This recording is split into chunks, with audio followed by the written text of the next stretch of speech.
My name is Tom Keating, and I want to give the world a wake-up call. We are in grave, grave danger. There is a looming threat to every woman, man, and child on Earth today. And if we don't acknowledge and confront this menace, our civilization may be doomed. The source of this information comes from the memoirs of a man in black.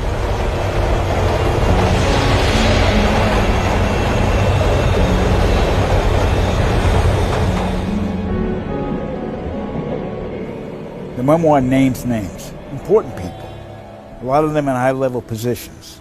If they find out about this and my crusade to one mankind, they're going to do everything they can to stop me from making them public. If the information doesn't get out for the world to see and take seriously, it's going to be too late. All I can tell you is I'm scared to death about it. I love my country. This is my patriotic duty. I've got to do this. And besides, at my age, I've lived most of my life. I can take this chance. The hell with it.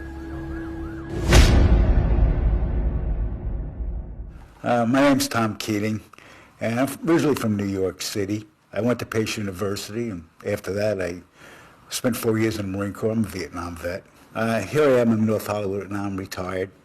Joe and I had a lot in common. He was retired, I was retired. We didn't have kids, no close relatives.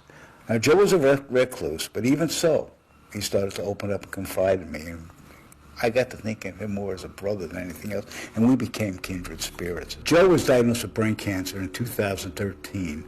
Anyway, after he was diagnosed with that, he invites me up to his room, wants to talk to me. I go up there. He starts talking about how he worked for this super secret government agency back 1970s or something like that. He referred to himself as a man in black. Now, I've heard of that, but I didn't know they really existed, but that's what he called himself. And then it hits me. You know what? He's got brain cancer. He's taking all this medication. That's what's doing it. Okay, he can't be in his right mind. He's delusional about this stuff. So next thing I know, he pulls out this drawer. He sets all these documents and letters and paperwork in there. I'm looking at this, and I know this is the real deal. It's not fabricated. I dealt with this stuff when I was in the military. That's what I did. He's not making this up. I need to get more information. I need to find out what's going on with this, because it was unbelievable what he was telling me. As a result of the cancer, Joe decided to write a memoir. As he said it, because he was having a crisis of conscience. He felt it was his duty and obligation to expose the fact that the human race was in great peril and danger because of what the government is doing. He had decided that he was going to write the memoirs on the old hand model. Manual typewriters. Remember those? Well, that's what he used. He wouldn't use emails, phone, no correspondence, no electronic. Didn't trust that at all. Otherwise, because he knew he was being watched. The memoirs are not here. He's got them stashed in a separate place. And he didn't want to keep them anywhere near where he was because he knew that they would be looking for them. So he made arrangements, and he has them in a different location, which is all I can say about it right now. Okay.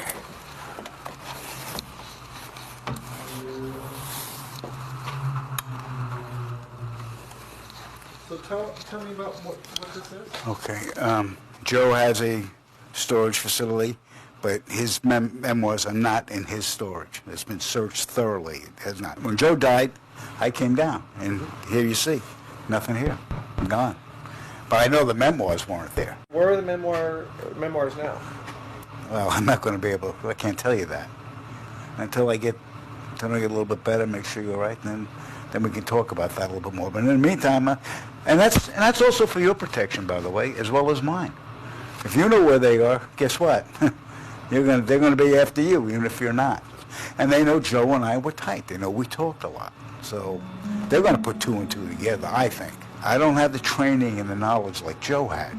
I'm just a regular civilian. I don't know. I walk down the street and everybody looks the same to me. I don't know. Well, I was supposed to meet Joe for lunch. He didn't show up. I called him, texted him, No answer. That's not like Joe, okay? He's always on time, prompt. So right away, I'm concerned. So I decide to go up to his apartment. So I come up here, ring the doorbell and bang on the door. No answer. So finally I said, and I really know there's something more. So I get the manager and we go inside. And that's when we found him, just lying dead on the couch. And then on top of it all, his apartment's a total mess. Everything all over it. I mean, it looks like it's been ransacked. And I can't get that because I don't understand that because it was locked from the inside. So here he is, he's dead, he's all ransacked, locked from the inside, and Joe couldn't do it. He's too frail, he can't move all that stuff around. I say, it's those guys, they knew what he was doing, they were looking for the memoirs, and they went in, they ransacked. And the coroner says natural causes. But you know what? I don't believe that. I think they killed him.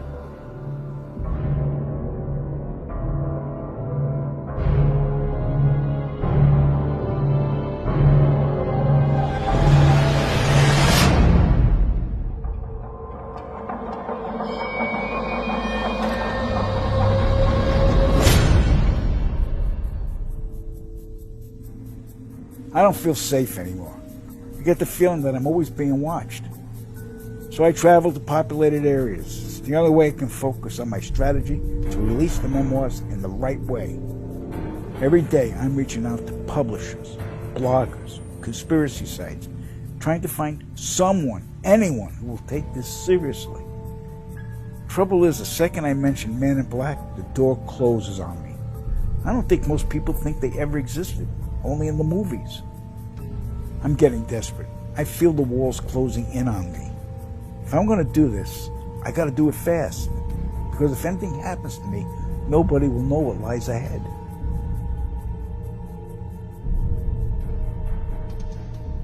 Okay, I got to get this place cleaned up. She's coming over. Anne's the one I told you about.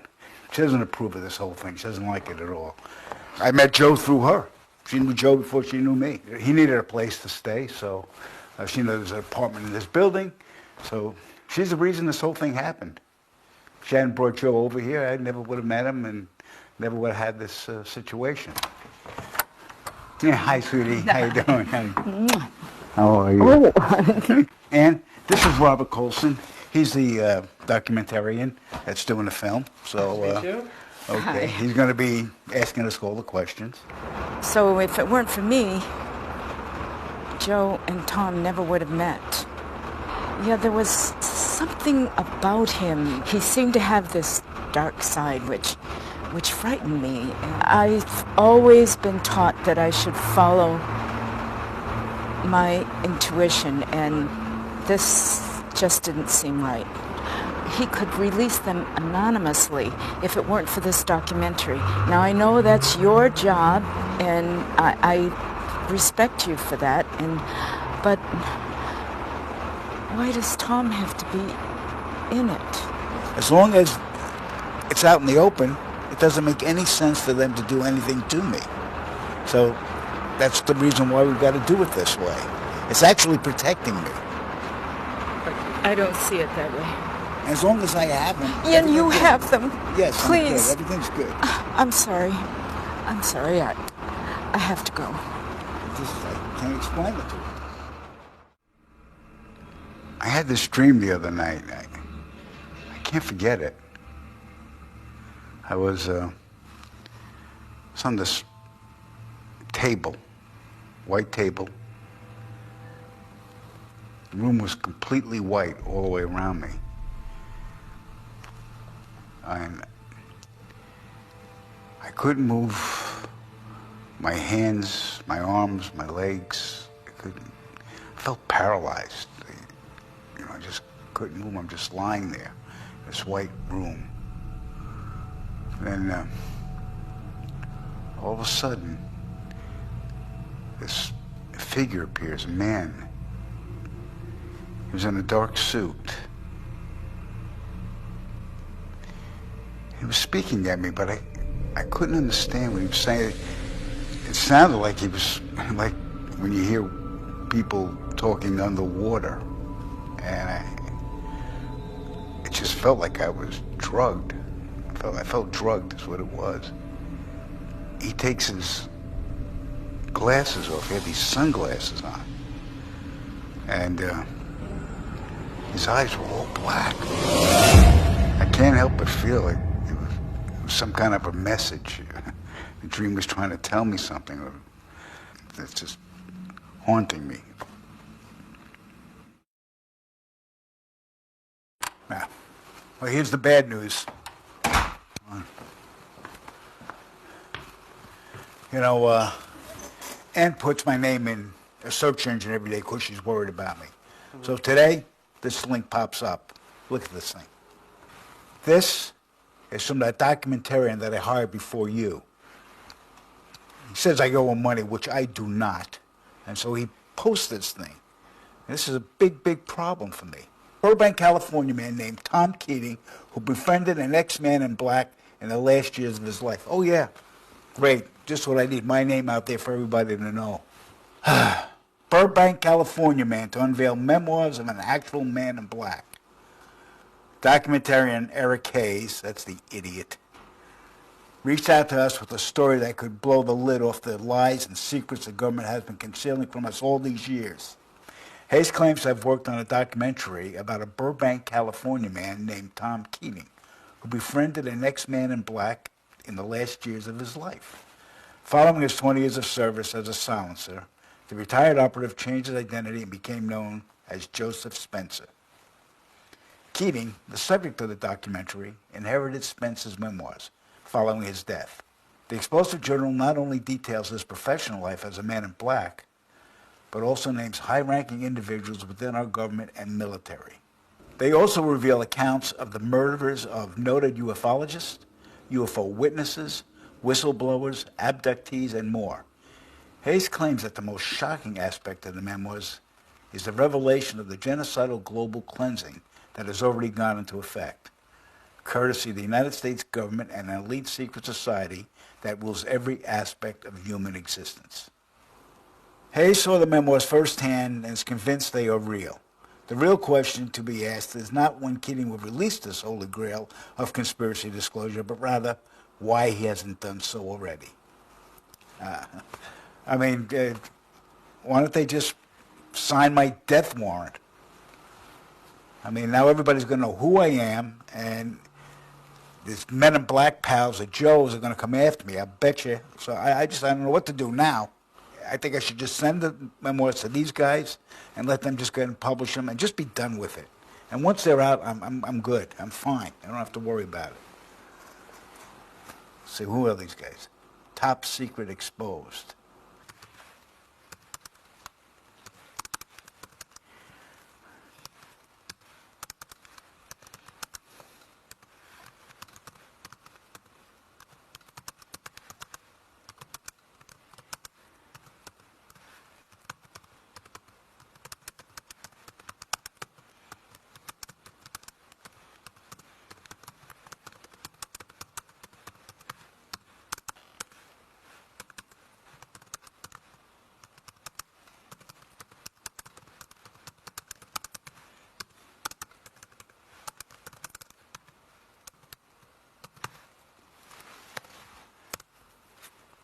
Okay, sent. See what happens. I'm going to make 2 copies of the memoirs. I'm going to send one to my friend in Colorado Springs. And I'm doing that because I want somebody else to have a set besides me. Just as a little bit of an insurance and backup if something happens. And besides, nobody knows I'm sending it, so it'll just be between me and him. And this plan should work. And another reason why I'm doing this is because that site that posted that article about me, well, I sent them memoirs, and I thought for sure that they would publish them. I haven't heard a word from them. So I don't know what's going on with them. And not only that, I sent them to 2 other sites. Another site, I haven't heard anything from them either. Another site sent me a 1-word answer. Fake.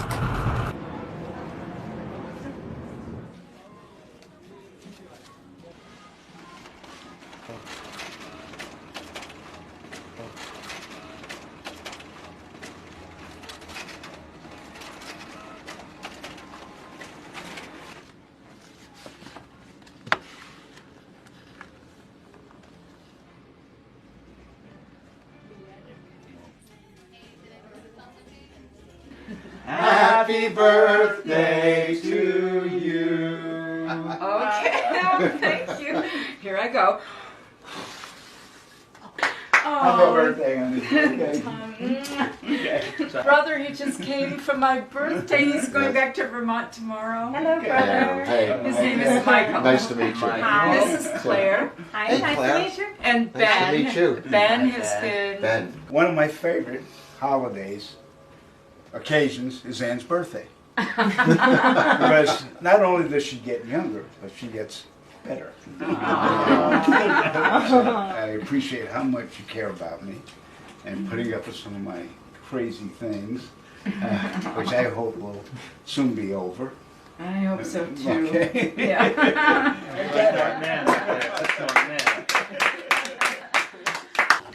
Thank you very I much. better stick with coffee because I think Happy it's birthday. You're an inspiration. Always a good time. Always time for cake. This cake Not looks today. like it has every bit of gluten in it. yeah. Okay. Oh, Happy Tom, birthday. what's? Oh, my own special one. He's leaving tomorrow, Yeah. and I wanted him to stay, but no, he has to get back. Yeah. She's another wonderful woman. Very, very nice, very pleasant. Say hi, Claire. Hi. Maybe she's a little camera shy, I don't know. That's okay. And I always liked your advice. She's very, very good, very helpful, very good friend. So I think I found someone. He's a psychiatrist. I think it would be really good for him to see him. He's great. That would be the next step. And I think it's very important. We should try to get him there as soon as possible so it doesn't get any worse and we could... But how are we going to approach this without him being offended? Have you suggested anything like that? Him seeing anybody before? I've tried, but you know, it's like beating around the bush. I haven't come right on and said, I think you need this. In our relationship, I'm not a medical professional. Yeah. I'm an English Yeah. professor, you know. He thinks he's going to save the world. I just don't know what to do. He seems to be getting worse. And I know the psychiatrist. It would be great if you could take him there because he really needs to go. But how do I approach it? Well, have you suggested anything like this before? Oh no, I can't do that. Does he get defensive? Or? He just would think that I think he's crazy, and Okay. and I don't think he's crazy. I just I know. think I understand. Well, would you mind if I talk to him? that would be wonderful. Yeah. Yes. Okay. Well, it's when a person, sometimes due to an injury or trauma, believes that someone is following them, or it could be even that they think that someone is in love with them, or that someone is there to harm someone who they love or care about. And usually it's either exaggerated, like seriously exaggerated, or untrue. It worries me a little bit, this documentary, that you're following him around and he's a delusional man. I'm worried about him. And I wouldn't want to use someone who's ill for anybody's entertainment. Each of my students, and I know what they need to do. And if a child is really working and struggling, then I accept that they're doing their A best. little more leeway. Yes, but if they're extremely gifted and just sliding through, then I push them. But that's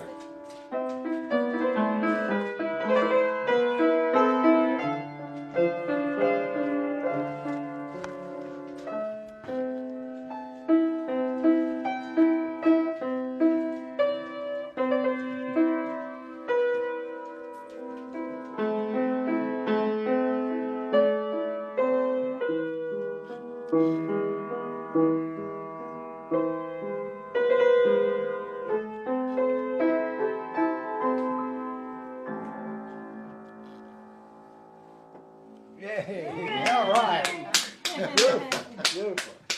Okay, great. Wonderful. Yeah, and you saw the latest recidivism report, right? And on CNN, that the bombing's going on over there, right?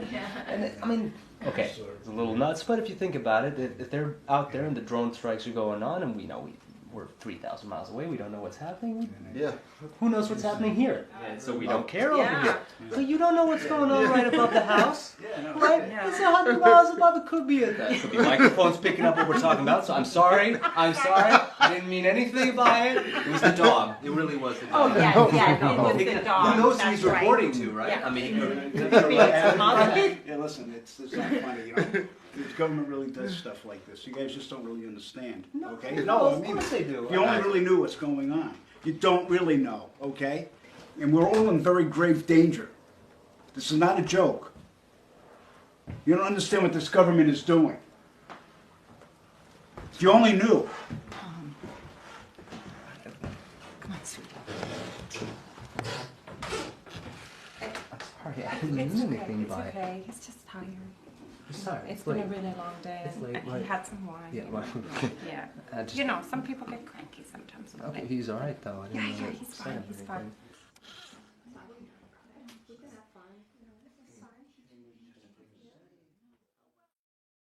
Last week I sent the package of the memoirs to my friend in Colorado Springs. He never got them. So this is what happened. Your parcel has arrived at the post office at January 29th.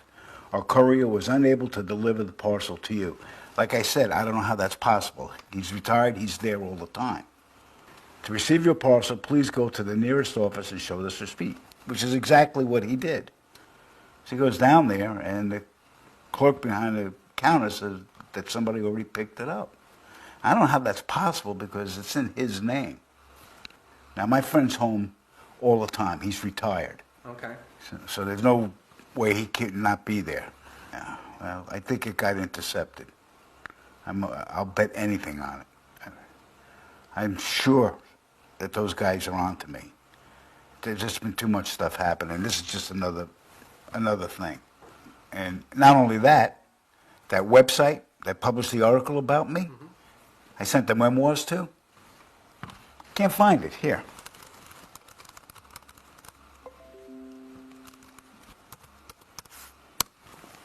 See?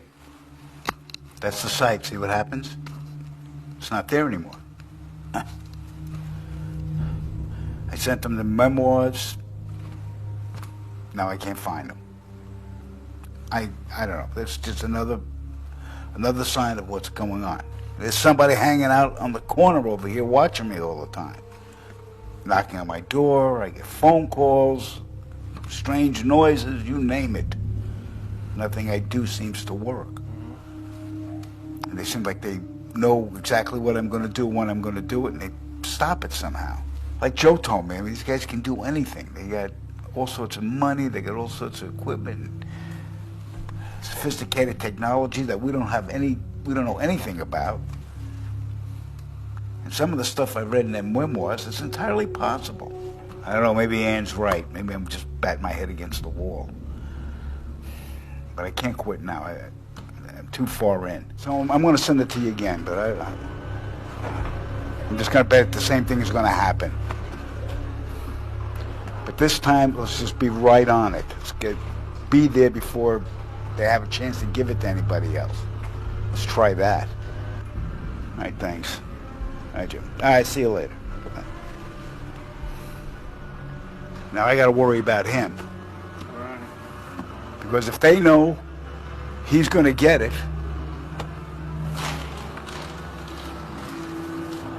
I don't know if that's the right thing to do or not.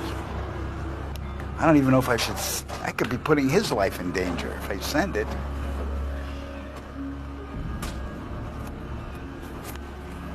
I don't know what else to do. Okay, so I'm typing in the tracking number. So let's see if I can find out any more information on what happened to this package. Okay, 639. Okay, 639. Enter. The tracking number you entered is invalid. Please correct it and retry. 639. 639. Okay. Nope. Invalid. No good. So the reason I'm here right now is because your friend Claire stopped by my studio yesterday. The gal I met at the birthday party. Yeah. And she wanted to be on camera talking about you and her concerns and a few other things, which I think you need to see. Yeah, well, she wants me to go to a doctor. She thinks I need a psychiatrist, which I am not going to do. Right. She's got Ann involved in this too. Yeah, well, let me play the video for you. Here we go. It's apparent that he's become increasingly more unstable and paranoid. She's talking about me? And I'm sure you know. And I suggested he go to this doctor I know who's happy to help him, who would really be useful for him. Yeah. And he doesn't want any help. He doesn't. He's in total denial about his own state. And I mean, I'm just, both me and Ann, I'm just very worried that what if he has a mental collapse? You know, he could be in danger for himself. So, so what I'm asking you is that if I could be part of this documentary, no, don't let her be part of this. Project you're doing, this would help me assess his mental state so much better to be close to him, because he doesn't really want to talk to me. So if I could be part of this project, it would be so much easier for me to monitor him. No, there's nothing wrong with me. You don't want to be complicit to a person's mental collapse, do you? Of course not. Good. I need you to give me all the footage so I can watch it as soon as possible within the next 2 days. It's very important so I can assess where he is mentally at this point. Where in God's name is she getting this? Okay, well, let me speak to him about that first before I give you the footage. Don't just speak to him. You must convince him. You understand? This is important. Now, the second reason I'm here, I just wanted to ask you, throughout this whole process you've been working with Tom, has there been ever any concrete evidence that any of this is true? Oh, this is getting better all the time. Not exactly. That's what I thought. I've been talking to a friend of mine who knows a guy, who works for the Department of Justice, and I asked him to do a background check on Mr. Joseph Spencer. This is what he basically found. So, Joseph Spencer's real name is John Alexander Layton. He was born in Jefferson City, Missouri, 1939. He had no formal education and spent most of his youth working at a lumber mill in Warren County, Georgia. From there, he worked as an independent contractor in Cleveland, Ohio until 2005, at which time he retired. He was never married or had any children. Following his retirement, he became a conspiracy theory activist, with claims that the moon landings were a hoax, that the government is engaged in a human cleansing plot, that space aliens are living among us and working with our military to devise super advanced technologies. That's right. Mr. Layton moved to North Hollywood, California, 2008, and for reasons unknown, changed his name to Joseph Spencer. At no time in his life, at no time, did Mr. Layton serve in the U.S. military or in any branch of government. He was not an intelligence operative, a spy, an agent, or a man in black. Which means that the memoirs are a complete fabrication written by a deluded individual. I'm giving you this paperwork to show to Tom. He'll probably dismiss it, but at least I wanted you to know the truth. All of this, everything you're doing, is based on lies.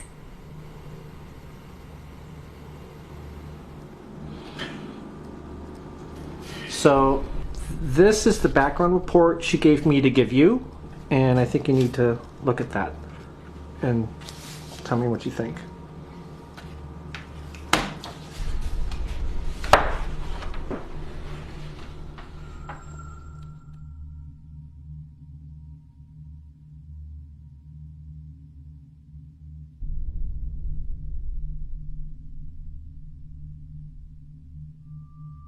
I want you to know this is all bullshit.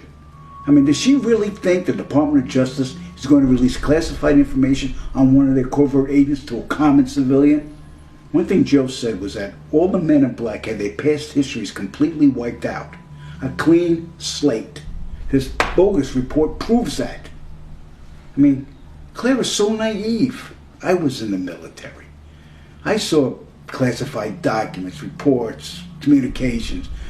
Joe had all of those in his possession. I mean, this guy could describe the innermost workings of above top secret operations. He drew underground bases, secret departments within NASA, sub-basements at the Pentagon, and I'm supposed to believe some common everyday schmuck working at the lumber mill or an independent contractor working for a cement company could know all this? Come on. That's the bullshit. Yeah, I saw your little interview and I'm very upset. There's nothing wrong with me. I'm as sane now as I've ever been, and I resent the accusation. I don't like you feeding that crap to Anne. I don't care what you think, Claire. I want you to leave me alone, and I want you to stay away from Anne. You know, she hasn't returned any of my calls lately, and I'm guessing it's because of you. And no more speaking to Robert. He works for me, got it? That's all I have to say. Goodbye.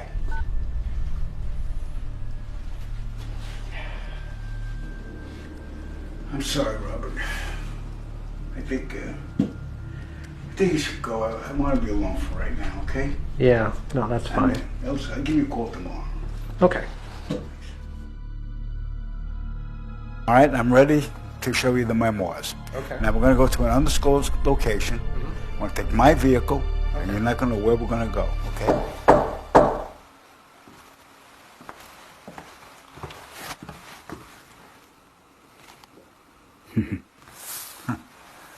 Look at this.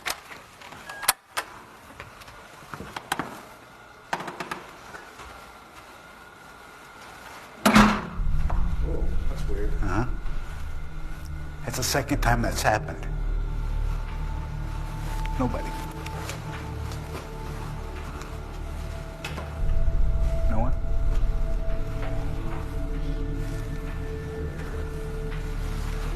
Nobody here?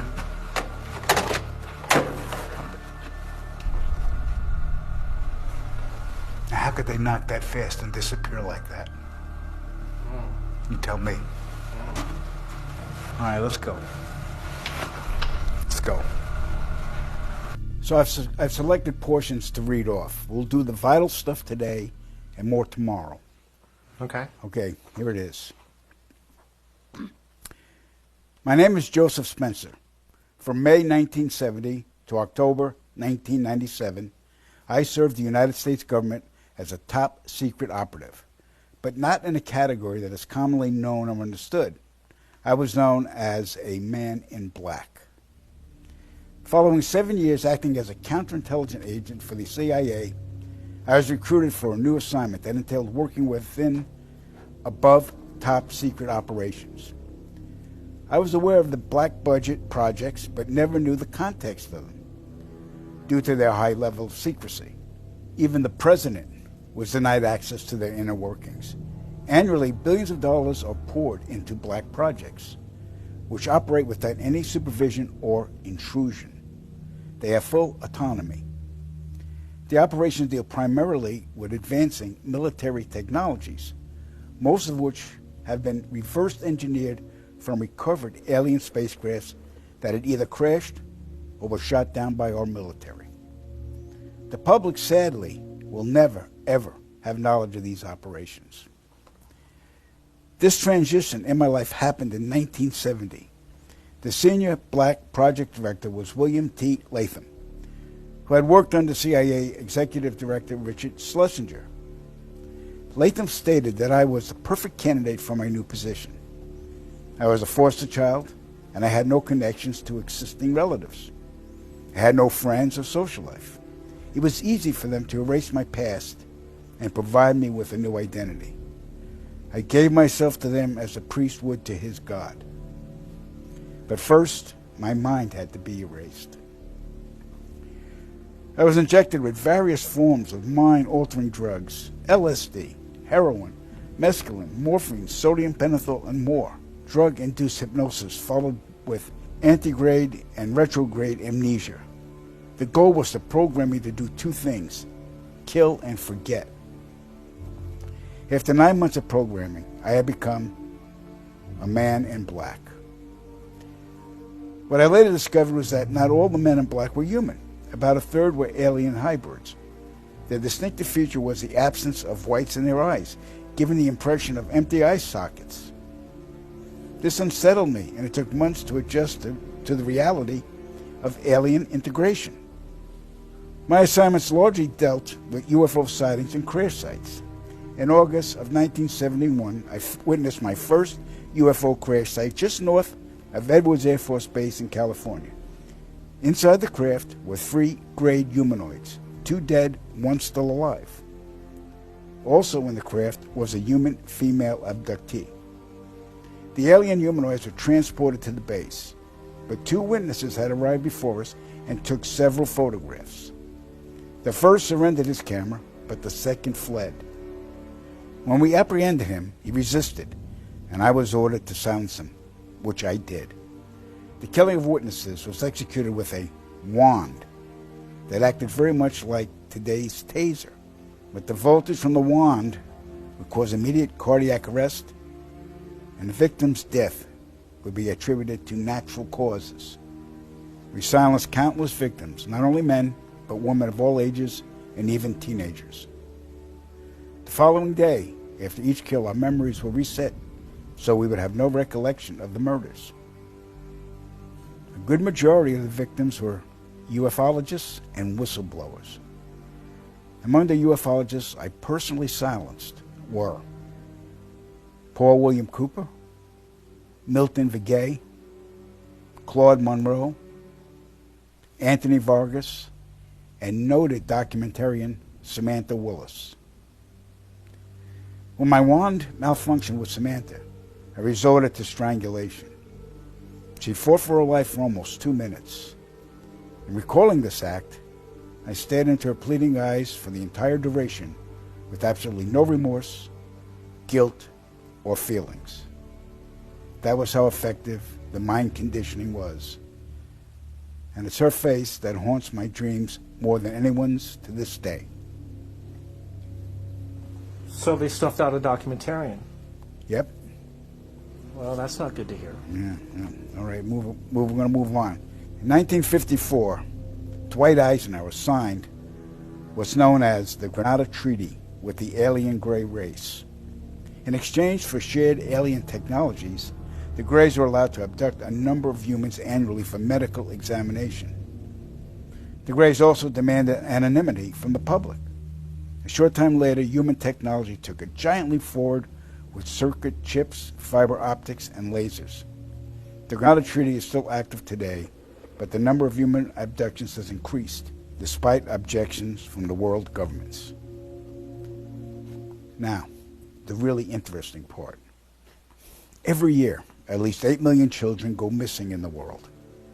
I can attest that 1/3 of them are abducted by government operatives and transported to any one of the 1,477 underground military installations on the planet, then imprisoned for the remainder of their lives.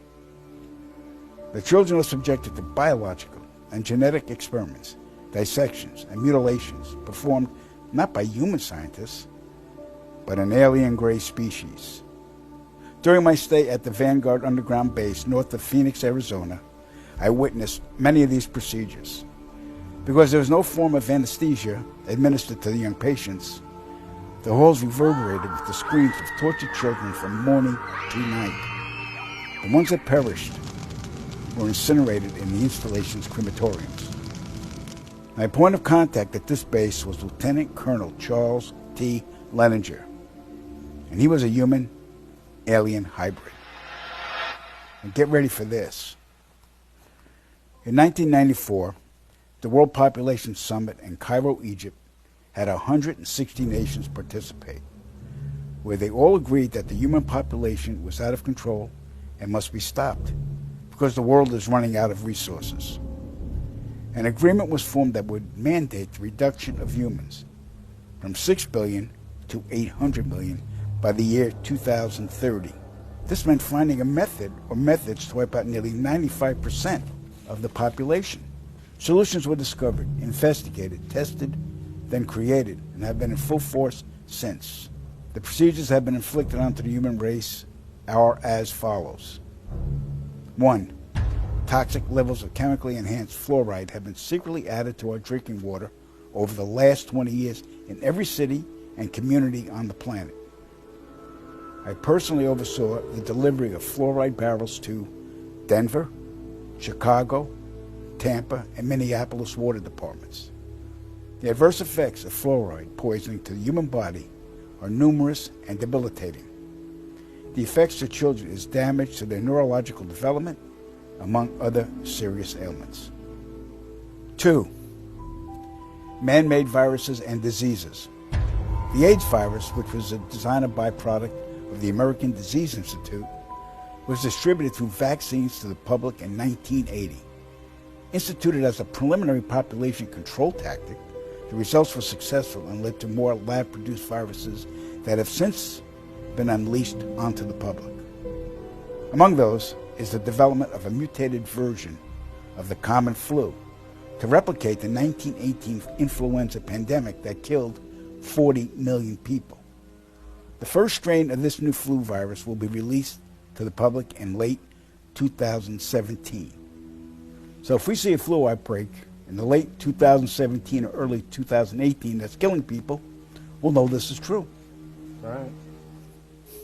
3. Killing us from the air with neurotoxins, barium chloride, cancer microbes, and viruses by way of chemtrails, released into the skies daily over all inhabited regions by military aircrafts. The effects of these toxins are severe and over time lethal, causing respiratory ailments, cancer, damage to the immune systems, and sterilization in men. Since the chemtrail plan was implemented, sperm count in men has dropped nearly 50%. If this isn't reversed soon, the human race will face early extinction. Now the grand finale. This is some scary shit. In March 1997, an event known as the Phoenix Lights became the most infamous UFO sighting in history. A mile-wide vessel, clearly not man-made, flew slowly and silently over the state of Arizona and was witnessed by 10,000 people, including the governor of Arizona. To date, there has been no reasonable explanation.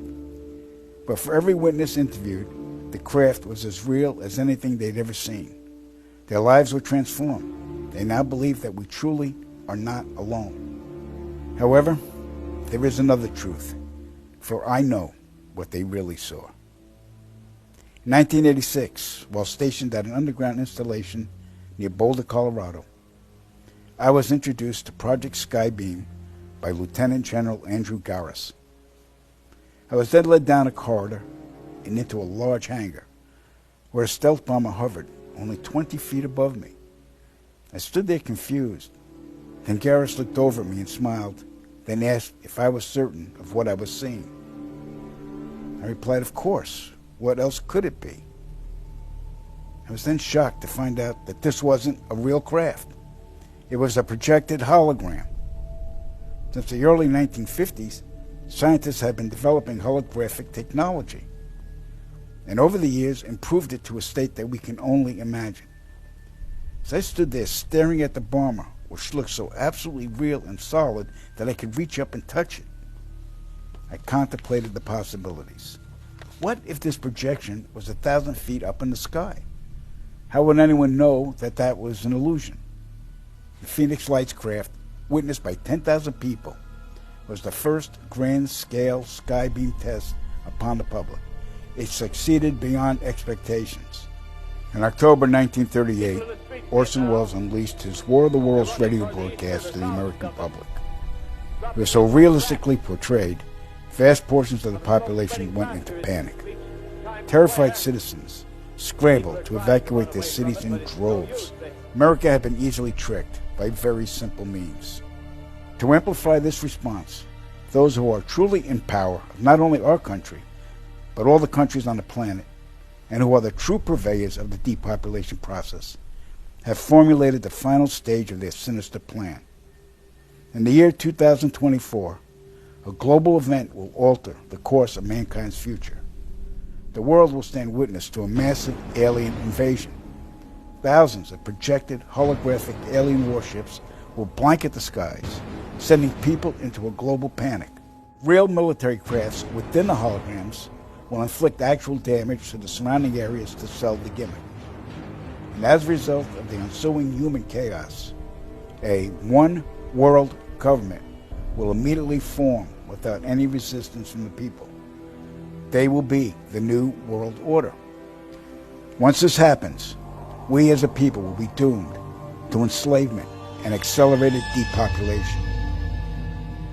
With that said, the only hope for human salvation is to acquire and spread the knowledge of these activities and agendas. Resist, retaliate, then conquer this imposing enemy. The time is now, as humanity is rapidly approaching its final days.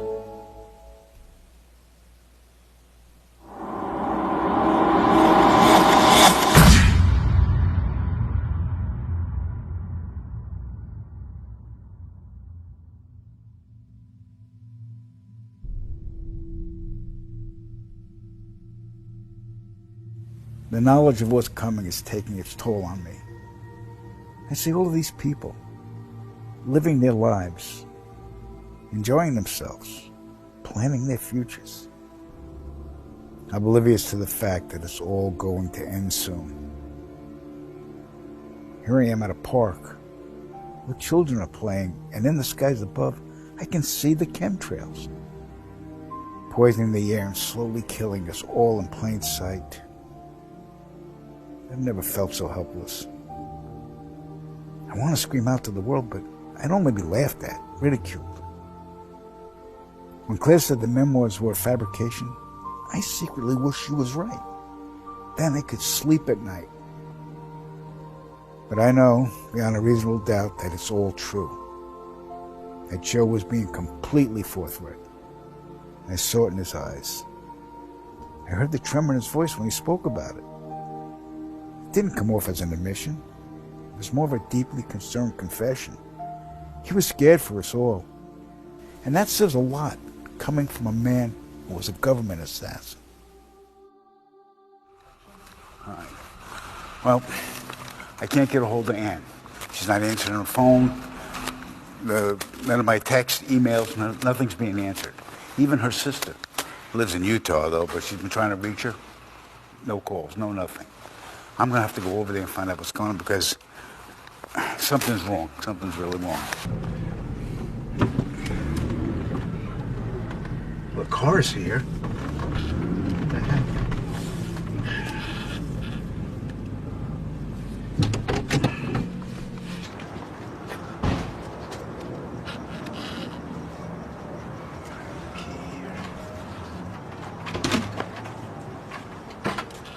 Hey, Charlie. What are you doing, buddy? Come here. Where's Mommy? Huh? Ann?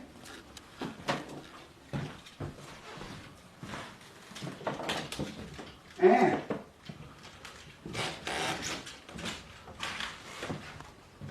Ann?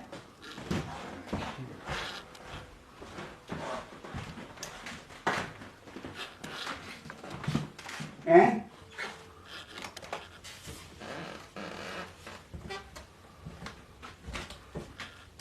The bed hasn't been slept in.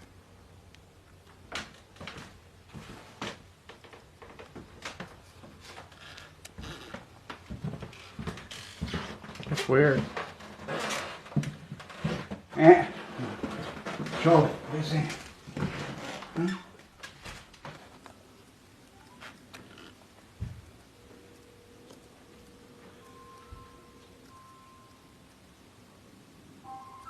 Huh? The phone. Oh, it's ringing from the. Sounds like it's ringing from the bedroom.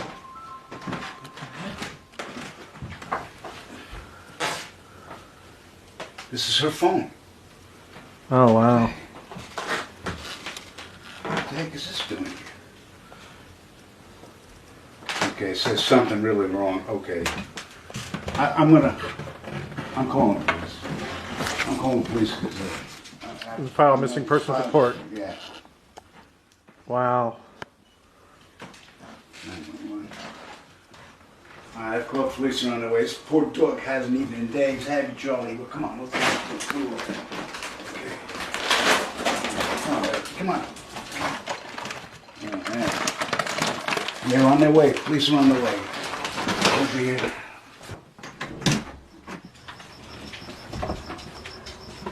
I hope they don't take forever. I'm having trouble right now. I'm sorry.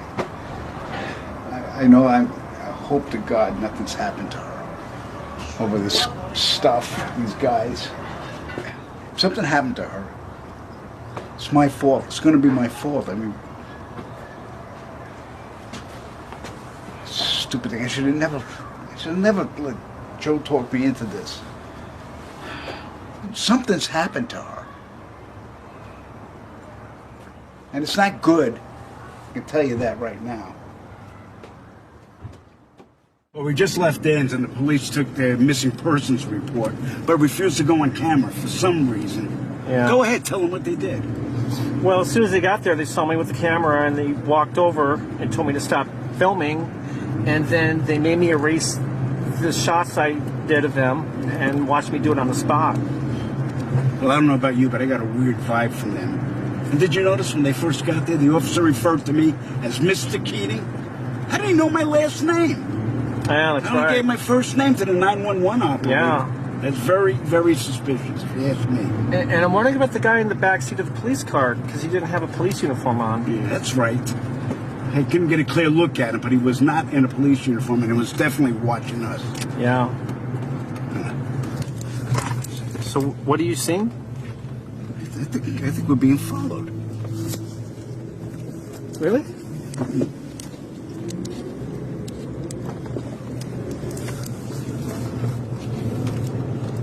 Wasn't quite sure, but now I am.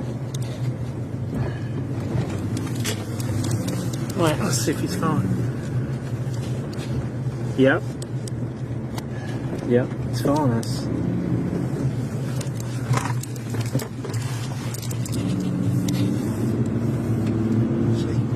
There he is. I think he's been following since we left Dan's. Why? See? Yep. There he is. You know what?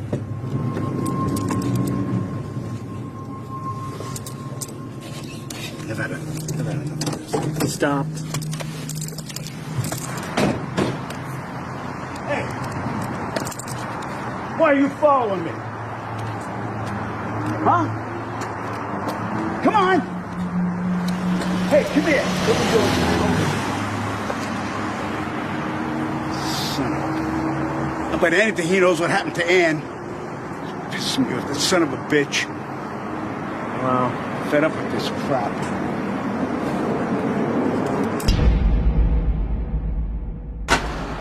Hey. You're not gonna believe this. I got something to show you. Okay. What happened? Well, just go this way. Faster. I just want you to see it, okay? I'm sorry, I just...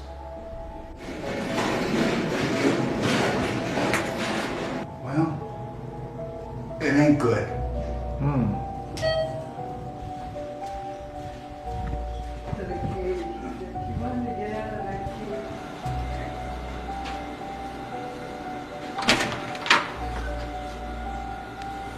Whoa. Look at that. Whoa. This is what I walked into. Could you imagine?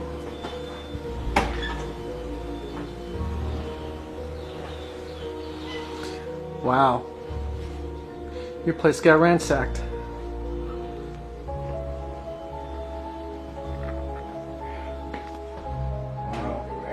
All right. they took apart your bedroom. I went through everything. So you were gone, and what happened? I mean, Okay, I was out doing errands, but like I normally do. Mm-hmm. I come in here, boom, I see all this. yeah. Well, you gonna call the police? I thought about it, but what good is it going to do? I know who did this. And by the way, I don't even trust the police. She lives next door, right? Uh huh.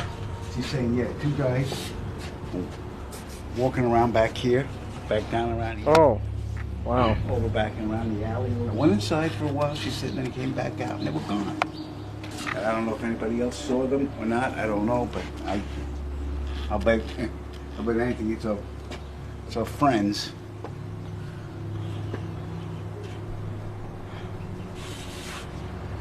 I can't stay here another minute. I got to get out of here. Right. No, I would too. I'd be getting out of here right I know now. my life's in danger. I know. Yeah. I want to throw my phone away, Okay. find a place to go that no one else knows but me. Just go into hiding, or? So, yeah, I'm just going to go underground, and I'll get in touch with you. Okay.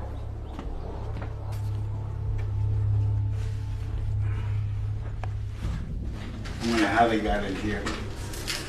Yeah. They saw the two men in the dark suits, that's it. She didn't know what they were doing, anything. Obviously it was them. Right. And Anne's still missing. God only knows what happened to her.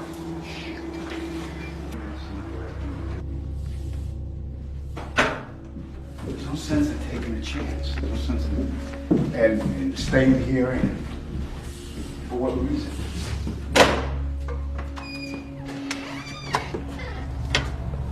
I don't know what to do.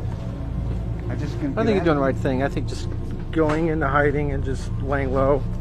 You gotta think about it. Think yourself.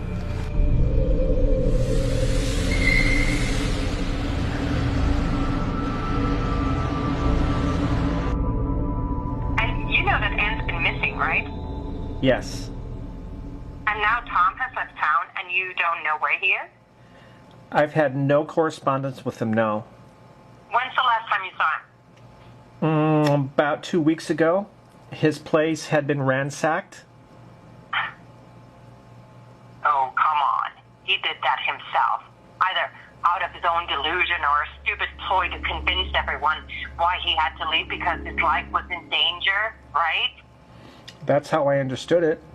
Well, just so you know, I had to tell the police about Tom's mental condition, and now it's very likely that he'll be the primary suspect in Anne's disappearance. So it's very important that we find out where Tom is. So who do I contact if I hear from him? Just call me as soon as you do. I have daily communication with the lead investigator. Okay. Robert, you do understand that if you're concealing his whereabouts and not telling me what else you know, that you're an accomplice to a very serious crime. I wouldn't want to see you go to prison over this, because that is what will happen if you're lying. I'll be expecting your call. Goodbye.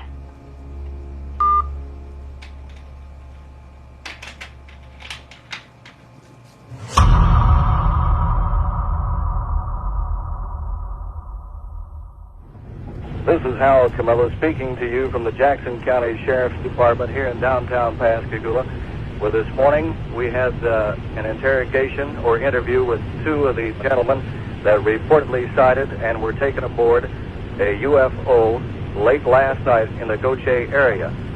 It landed approximately 2 feet off the ground and never touched the ground, and two creatures came out and carried them in aboard. Regarding the truthfulness of his statement that he saw a spaceship, 3 space creatures, and was taken to this spaceship on October 11, 1973. It is my opinion that Charles Dixon told the truth when he stated, number 1, that he believed he saw a spaceship. Number 2, that he believed he was taken into this spaceship. And number 3, that he believed he saw 3 space creatures. It hovered about 3 feet off the ground.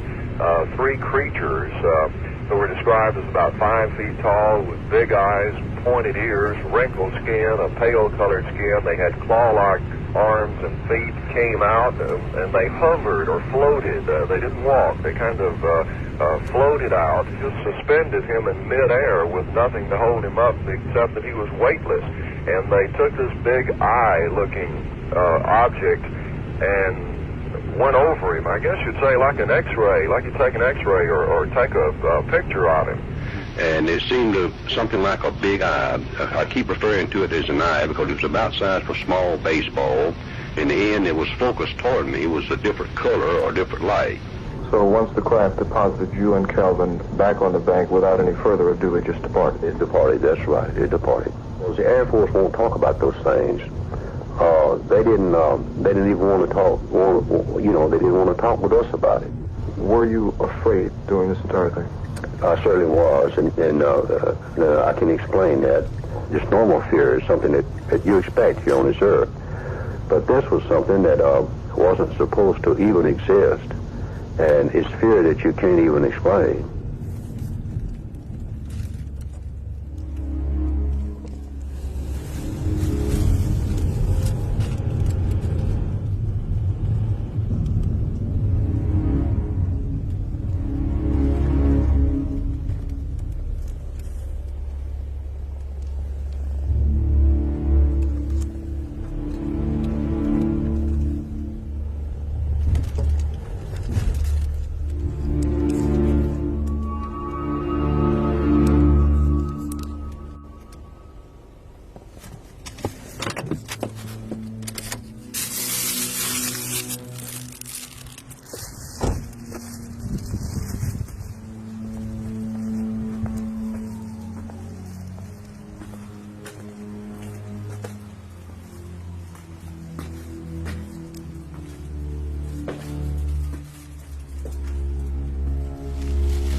Were you followed?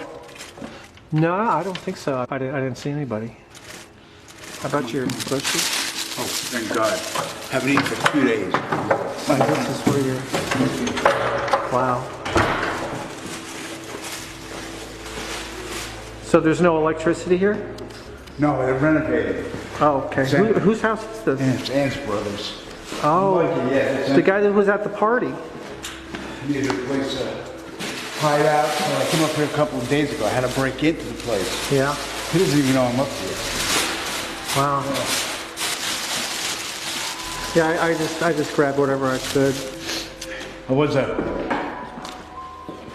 Colorado Springs to stay with a friend of mine. The guy you sent the memoirs to? Yeah, right. I gave him a call. Doesn't answer. Some guy answers. Won't give me his name. Wants my name, wants my phone number. I know. So you call him and then some other person answers? Yeah, right. I didn't like it. I hung up. Holy. Yeah, so, you know what? I think they got rid of my buddy, wanted me to call, traced that call, and I said, you know what? I'm hightailing it out of here. I think something bad happened to Ann. Everybody else that's been involved in this fiasco, they're either disappeared or dead. Listen, if I were you, okay, I'd get this documentary done and completed, and I'd get it released free on every single platform you can. Get your face and name out there, and then you'll be safe, you know what I mean? Yeah. So I'm going to do. I'm going to head up north to Canada, and I want to disappear in those big woods that they have up there. That's possible. But I'm hoping I can find someone that will release the memoirs up there. Right. So why don't you just turn yourself into the police or commit some kind of petty crime and just sit in a police cell? I mean, or jail cell. You'd be much safer. Police? I wouldn't last 10 minutes before they whisked me out of there. And who knows where I'd wind up? Some Dulce base, or even worse. Now, that's the worst thing I could do. I need to protect myself. Now, don't freak out when I show you this, okay? Oh, wow. Yeah. I bought it at the local gun store today. And I'm not afraid to use it. I can defend my life. You think you could actually shoot somebody? I'm a Vietnam vet. Like I said, I don't mind protecting myself. And These guys want to have it out before I go out. I'll go out guns a-blazing. Well, hopefully it doesn't come to that. What the hell is... Who could that be? I don't know. Why don't you go upstairs? Go upstairs. Keep filming.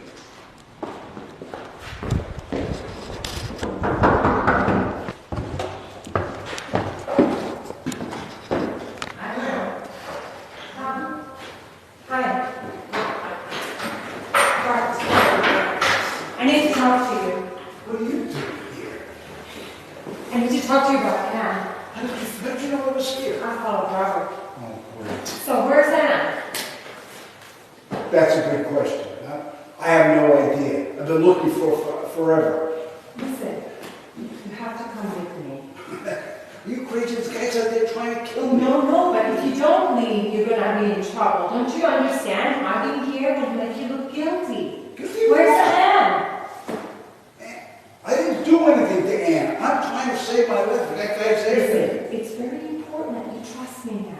So we can go together, be safe, and I have this great doctor for you. I talked to him already. I am not crazy. Do you understand? No. Okay? No I'm one's not imagining saying this. No one's saying that you're crazy. I don't know anyway. As a matter of fact, I want you to leave. I want you to get out. What's that?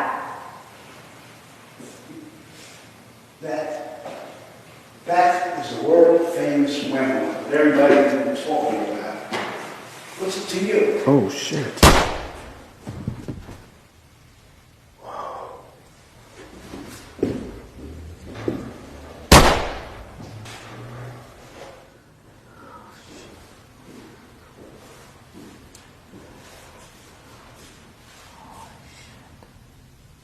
Robert,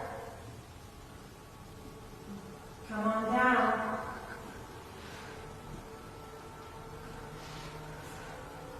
I know you're there. Robert? You're gonna make me come up? Fine.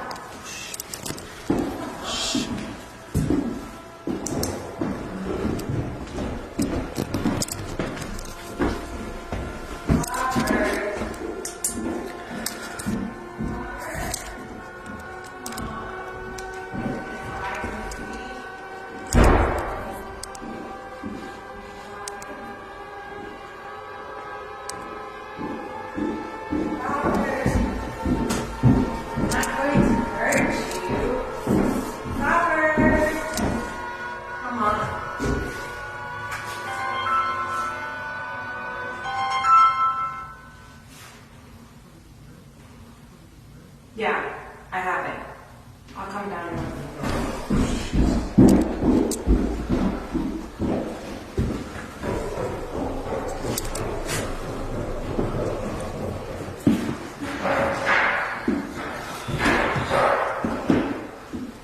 Yes, I'd like to report a fire. There's a fire at 421 South Oak Street. And there's two men inside the house starting a fire. Then you need to get the fire trucks here immediately. The whole house is going to go up in flames. Please, hurry.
smart to call the fire department.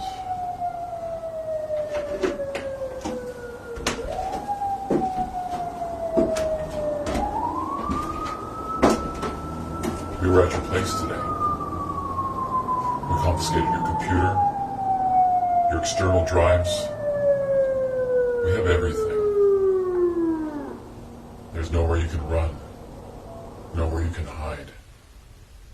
We will find you. I'll take that.